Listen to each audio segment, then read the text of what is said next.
Welcome back to the channel, my spooky friends. Tonight, we're checking into a place where the only guests are the ghosts of memories past deserted motels. These hollowed-out husks, once bustling with life and laughter, now stand silent, save for the whispers of the dead. And tonight we've got three bone-chilling stories of those who dared to spend a night in these ghostly accommodations. So get comfy, turn off the lights, and prepare to be terrified. Because in these tales, the walls have ears, and they're dying to tell you a story. Imagine this. You're driving down a desolate highway, the setting sun casting long, eerie shadows across the asphalt. The only sound is the hum of your engine and the occasional cry of a night bird. You're exhausted, your eyelids heavy, desperate for a place to rest your weary head. Then, through the gloom, you see it. A neon sign, flickering faintly, a beacon in the growing darkness. A motel. It looks deserted, but right now you don't care.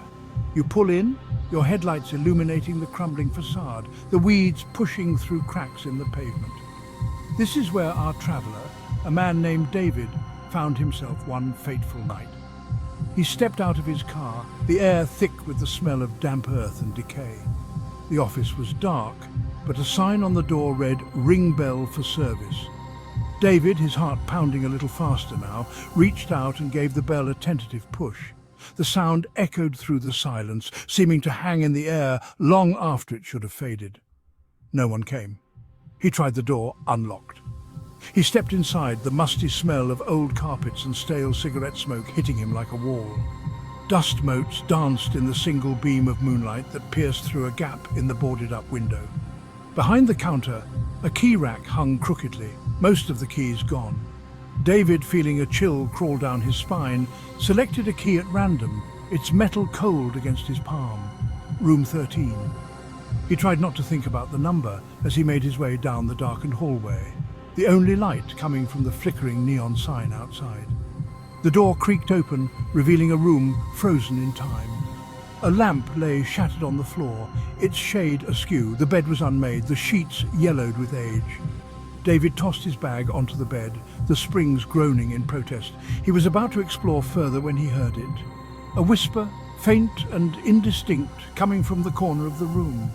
It was like the wind sighing through trees, but there were no trees for miles. He froze, his heart pounding in his chest. "Hello!" he called out, his voice echoing in the stillness. Silence. He told himself it was just the wind, his imagination playing tricks on him in this desolate place. He unpacked his things, trying to ignore the growing sense of unease that had settled over him. But then, as he was hanging up his jacket, he heard it again. A whisper, closer this time, a barely audible murmur right behind him. "Get out!" He spun around, his breath catching in his throat, but there was nothing there. The room was empty, he was alone. Or was he? David spent a fitful night in that room, the whispers growing louder, clearer as the hours ticked by. They seemed to be coming from the walls themselves, from the very air he breathed. Leave this place. He couldn't wait for morning. As soon as the first rays of dawn pierced through the grime on the window, he fled that room, that motel, that stretch of desolate highway, never looking back. He never knew who or what whispered to him that night, but he carried the memory of their chilling warning with him always, a reminder that some places are best left undisturbed. Our next story takes us to a deserted motel nestled deep in the woods, its wooden walls being reclaimed by nature. A group of friends, eager for adventure and ghost stories, found themselves facing something terrifying. Sarah, the skeptic, Ben, the daredevil, and Emily, the sensitive one. They had heard legends whispered around campfires. Armed with flashlights, they set off into the night, the full moon casting an eerie glow. The air crackled with anticipation. Sarah said, "Most ghost stories turn out to be nothing but old pipes or raccoons." Ben teased, "Where's your sense of adventure?" Emily felt a shiver run down her spine. They reached the motel, its facade half hidden by vines. Windows like vacant eyes stared back at them. The silence was absolute, broken only by crickets and an owl. "This is it," Ben whispered. "The infamous Moonlight Motel." He pushed open the creaking door, revealing a dusty lobby. They ventured inside, their flashlights illuminating the darkness. Emily traced a finger across the brittle pages of a guest book. "This place is creepy," Sarah admitted. Even she couldn't deny the unease. They explored the motel, room by room. As they moved deeper, the air grew heavy. In a room at the end of the hallway, they heard it. A voice low and mournful, echoing from the far corner. "Why did you leave me?" The friends froze. The voice was faint, but real. This was no clanging pipe or raccoon. This was something else entirely. Terror surged through them. They fumbled with their flashlights, desperate to find the source, but there was nothing there. "Did you hear that?" Emily whispered. Ben nodded slowly. Even Sarah was speechless. They had come looking for a ghost story, and now one had found them. The voice spoke again, closer this time. "Don't leave me." They didn't need to be told twice. Flashlights abandoned, they stumbled back, tripping over debris. They burst out of the motel and into the night. They ran until they reached their car. As they sped away, the full moon was the last thing they saw of the Moonlight Motel. They never returned, but the memory of that night stayed with them, a chilling reminder that some places hold secrets best left undisturbed. Our final tale takes us to a roadside motel on the outskirts of a forgotten town, a place bypassed by time and travellers. It was here that Thomas, a stoic man with a face weathered by hard living, worked the graveyard shift, keeping watch over the empty rooms and the secrets they held. Night after night, Thomas patrolled the deserted hallways, his footsteps echoing in the stillness. He knew every creak of the floorboards, every groan of the old building. He had grown accustomed to the silence, the solitude, the feeling that he was the only living soul for miles.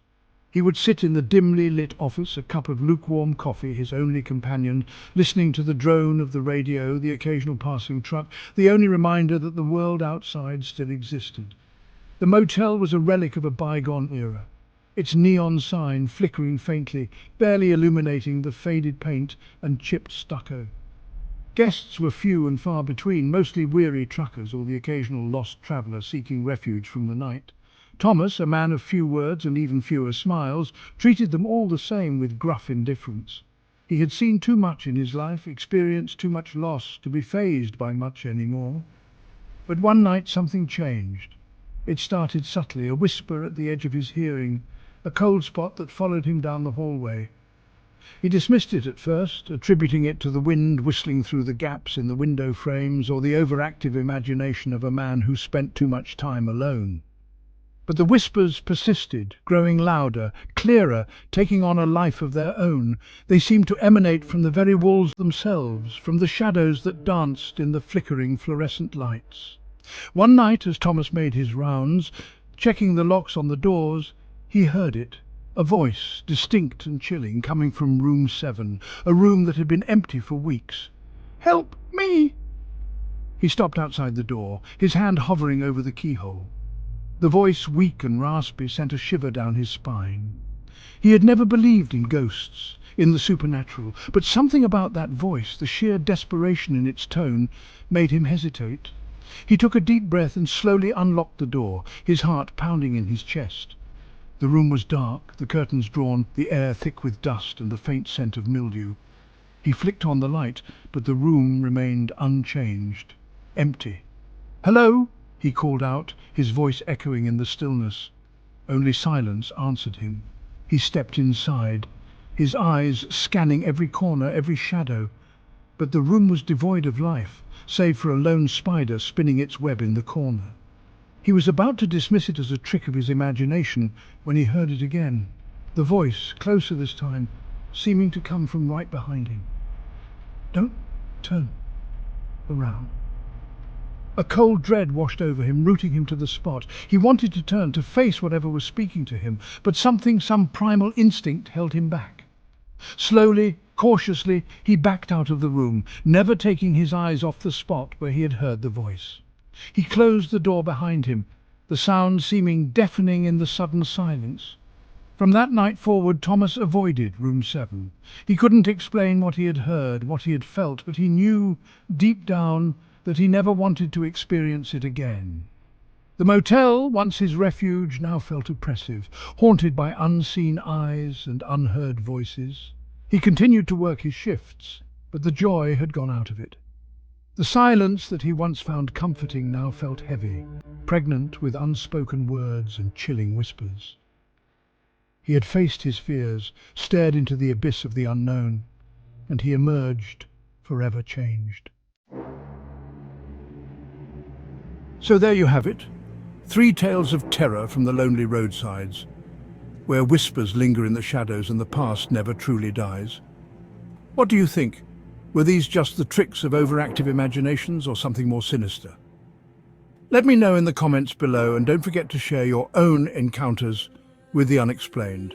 And if you enjoyed tonight's journey into the darkness, be sure to like, subscribe and hit that notification bell so you don't miss out on future tales from the crypt. Until next time, sleep tight and try not to let the whispers keep you awake.